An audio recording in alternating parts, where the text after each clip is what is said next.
Good day mga ka-Altos, welcome na naman sa isang bagong Natim edition ng Life of by Los Altos production. Yee!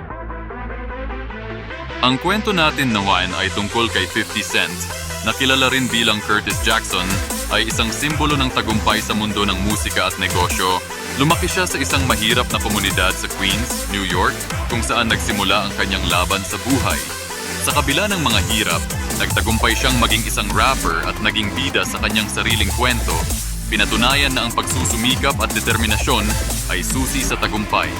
Ang kanyang karera ay umusbong noong 2003 nang ilabas niya ang kanyang debut album na Get Rich or Die Tryin'.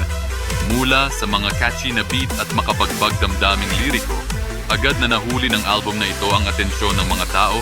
Mabilis itong naging komersyal na tagumpay.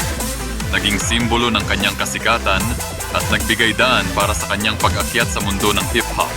Dagdag pa rito, siya rin ay nakatanggap ng maraming parangal na nagpatibay sa kanyang lugar sa industriya. Ngunit hindi lamang sa musika naging matagumpay si 50 Cent. Bukod sa kanyang mga hit na kanta, pumasok din siya sa mundo ng negosyo sa pamamagitan ng mga investisyon at paglikha ng kanyang sariling mga produkto.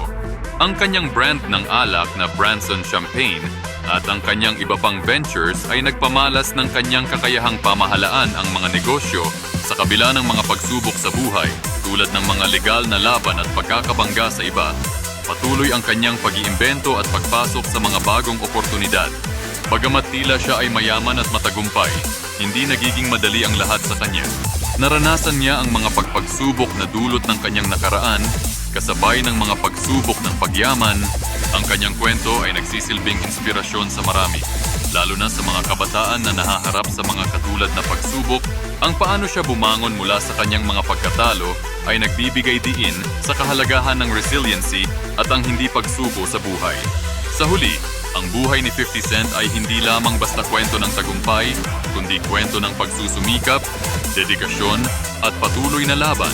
Ang kanyang mga karanasan ay nagbibigay liwanag sa kung paano ang mga panaginip ay kayang maabot kahit sa mga kabila ng mga pagsubok.